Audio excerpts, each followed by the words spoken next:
bo'ladi. Nima deysiz? Demak, studiyamizga o'z ishining ustalari Sarvinoz Amirqulova hamda ular bilan birgalikda Dilorom Ne'matovalarini birgalikda taklif etmoqchimiz. O'ziga xos tavsiyalarini erta tongdan beradilar va umid qilamizki, uning natijasida xalqimiz yanada sog'lom, kayfiyatli va tetik bo'ladilar. Marhamat, studiyamizga ularni taklif etamiz. Xush kelibsiz. Aman aman, aman aman, bu aman aman, aman aman, aman aman, bu aman aman. Assalomu alaykum, xush kelibsizlar. Assalomu alaykum. Xush kelibsizlar. Yaxshi keldinglarmi? Rahmat, o'zingiz yaxshimisiz? Charchamayapsizlarmi issiqda? Sizdan ko'rib turganimizdan xursandmiz. Biz ham xursandmiz. Albatta. Ko'p bor studiyamizga mehmon bo'ldinglar, faqat oshxonada, faqat amaliy jarayonda siz bilan band bo'ldik. Bugun esa sizni batafsilroq suhbatingizni olmoqchimiz. Studiyamizning asosiy qismidasiz va faoliyatingiz oxirgi paytlar xalqimizning koriga yarayapti. Albatta. Ko'p yurtdoshlarimiz sizdan mamnun bo'lishyapti. Shu haqida ikki og'iz to'xtalsak-da, undan keyin tavsiyalarga ham o'tsak bo'ladi.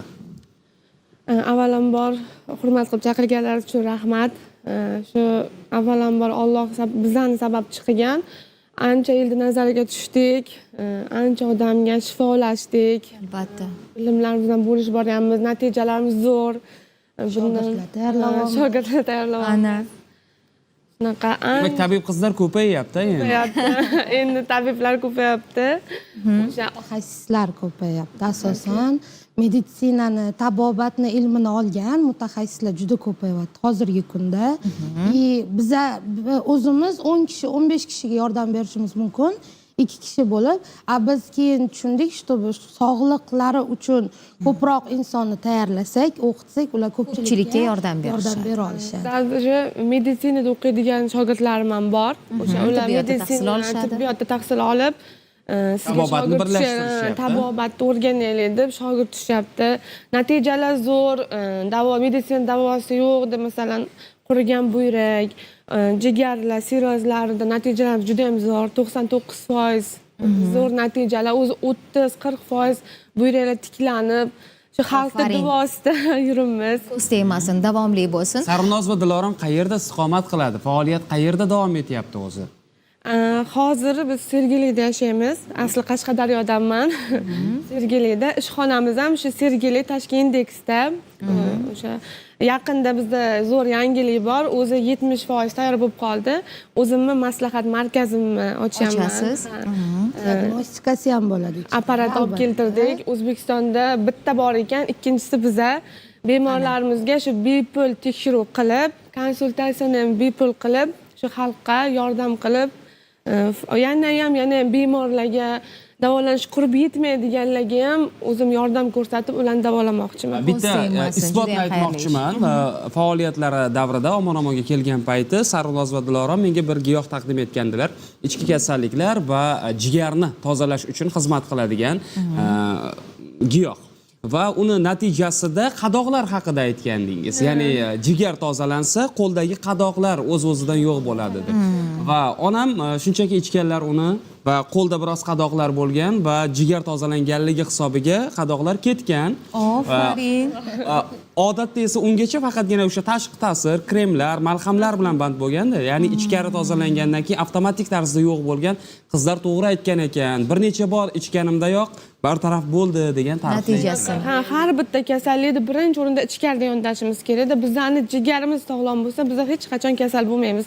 Qonni tozalashga, jigar tozalashga alohida birinchi o'rinda e'tibor berishimiz kerak. Albatta. Yana bir narsa e'tiborli, doim milliy libosda yurasizlar. Bu boshidan o'ylanganmi yo Sarvinoz o'zingiz yaxshi ko'rasiz milliylikni? Yoshligimdan qiziqqanman, yaxshi ko'rganman. Momamni studentlik suratlarini, eski suratlarini ko'rib, ularni atlas ko'ylaklarda, do'ppilarda ko'rib havas qilganman.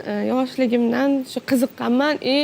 Man milliy libosda yursam, xuddi menda ko'chada o'zga sayyoradan kelib qolgan odam deb qarashadi-da. Keyin shunga men Aslida bu odatiy hol bo'lishi kerak. milliyligimiz yo'qolib boryapti. Shuni yoshlarga targ'ib qilib, ko'rinib borib, o'zgacha uslub bilan kirib kelish xohlaganman. Shuning uchun hamma meni do'ppim bilan, milliy libosim bilan taniydi. Mani tortgan. Bu meni stilim emas edi.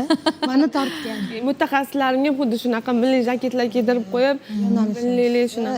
O'zimizni brendimizni shakllantirayotganda asosan o'sha milliy detallariga asosan urg'u berganmiz. Ahamiyat bergan. Necha yoshingizda mana shu tabobatga qadam bosgansiz?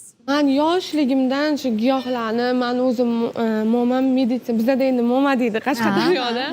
Meditsina xodim, ana vrach bo'lganlar, lekin ular meditsina tomonidan emas, tabobatdan ketganlar. Bizda yoshligimdan shu tabiiylikka urg'u berib, dori-darmonga emas, faqat tabiiyliklarni ko'rib katta bo'lganman. Momam faqat kasal bo'lsa tabiiylikka urg'u berganlar, juda ko'p insonlarni davolaganlar. Men o'z yoshligimda doktor bo'laman deb nima qilganman.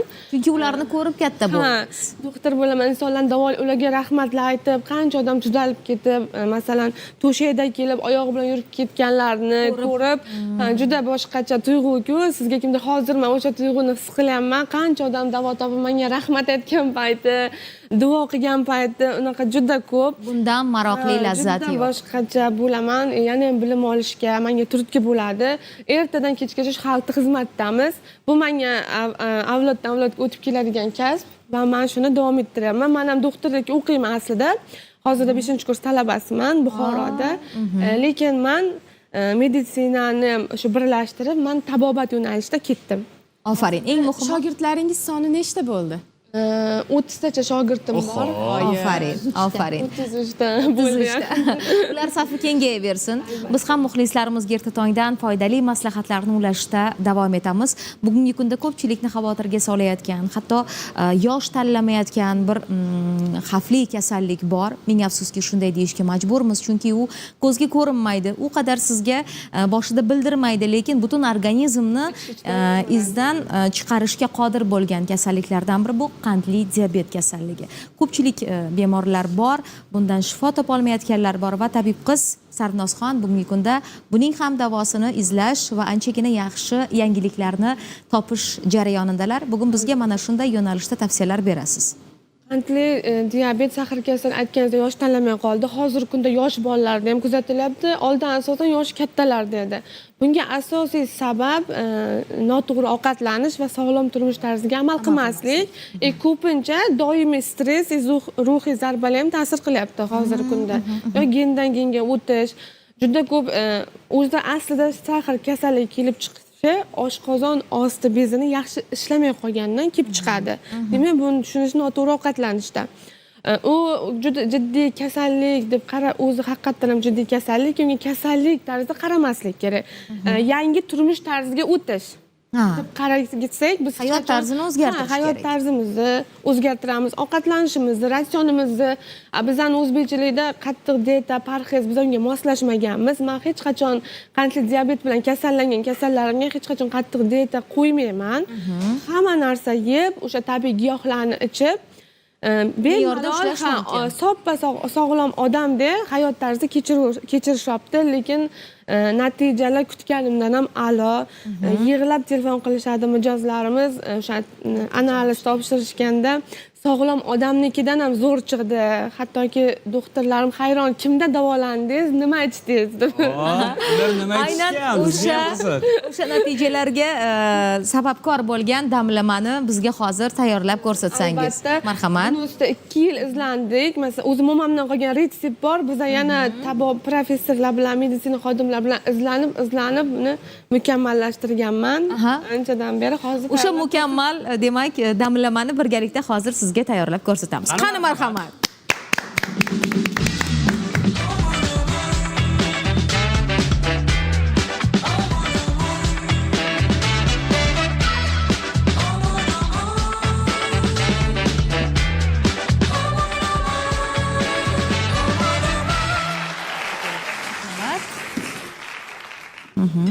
Xo'sh, buni tarkibida qanday giyohlar bor? Bu aralashmam 29 xil giyohdan tashkil topgan bo'lib, sahr kasalligi Umid opa faqat sahrni o'zini qondagi qandni tushirish bilan birgalikda emas, men organizmni ichki tomondan sahr kelib chiqish sabablarini, umuman mana sahr bo'lgan odamda ko'z xiralashishi, bo'g'imlarda og'riq, holsizlik, erkaklarda prostatit muammolar, ayollarda jenskiy muammolar, immunitet tushib ketishi holatlari kuzatiladi. Shuning uchun ham sahrni qo'rqinchli kasallik deyishadi. U organizm ichishdan yemiradi.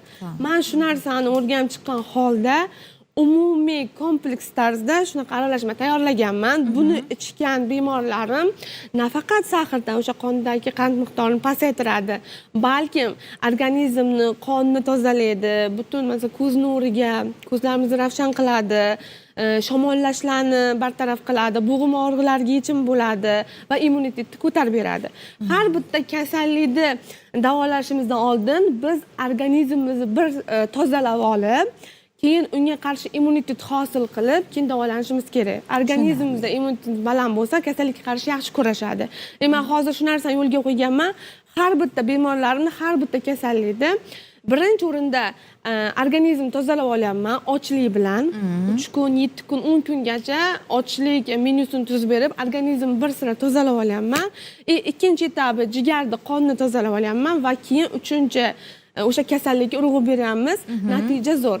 Demak, qandli diabetda ham aynan shunday yo'nalishda davom etyapsiz. Xo'p. Asosan yo'nalishni e'tiborni oshqozon osti bezi ishlab chiqaradigan insulin gormoniga qaratish kerak. Chunki bizda ham har doim sahrni o'zini, qondagi qandni o'zini tekshiramiz, lekin oshqozon ostida bezi insulinni ishlab chiqargani bilan ikkita tipdagi sahr bor, sezuvchanlik ortib ketishi bor yoki sezuvchanlikni umuman insulin gormoni yo'qolishi bor. Biz qondagi qandni peshob orqali chiqarib tashlaversak ham, masalan, tabletkalar bor, metformin, glukofaj, orlib, peshob orqali chiqarib tashlaganimiz bilan u glyukoza bizani hujayramizga kerak. Aslida kerak ham. Aslida. Chunki ko'z qon tomirlarimiz, kapillyarlari yorilmasligi uchun, qon bosimimiz ko'tarilmasligi uchun, qon shira bo'lib qolmasligi, yaxshi ivishi uchun kerak. Bizani giyohimiz tarkibida asosan 3-4 tasini aytaman. Mamordika ekstrakti ildizidan tayyorlanadigan olinadigan asosan inulin moddasi bor. Inulin moddasi organizmga tayyor insulinni olib kelib bermaydi. Aksincha oshqozon osti bezini insulin gormoni ishlab chiqarishga o'rgatadi. Bu degani butun umr bizni giyohlar bilan ham lecheniya qilishga majbur bo'lmaydi patsient, butun umr dieta qilishga ham majbur bo'lmaydi.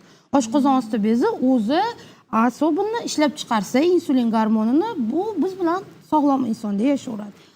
Bu keyingi paytda ko'p o'sha ijtimoiy tarmoqlarda qulog'imizga chalinyapti. Har xil endi preparatlar bor, har xil qo'shimcha mahsulotlar bor. Siz bu tabiiy giyohlarimiz, ko'pchilik aytadi sahrning davosi yo'q deydi. Yo'q, men uning narsaga qarshiman. Kim menga negativ chiqsa ham, qarshi chiqsa ham ayta olaman. Sahrning ham davosi bor. Faqat kasallikda, har bitta kasallikda kelib chiqish sababi bilan, ildizi bilan kurashish kerak, o'sha narsaga urg'u berish kerak. Faqat tashqi tomondan yopib emas, aslida shu o'zidagiga zarba beramiz va davosi bor. Meni hech qaysi patsientlarim, bemorlarim umuman dieta qilmagan, lekin natijalar zo'r. Rahmat aytamiz. Xalqimizni salomatligi yo'lida izlanishlaringiz natijali bo'lsin deymiz. Azizlar, uzoqlashib ketmaysiz. Oldinda esa yaxshi bir sahifa bor.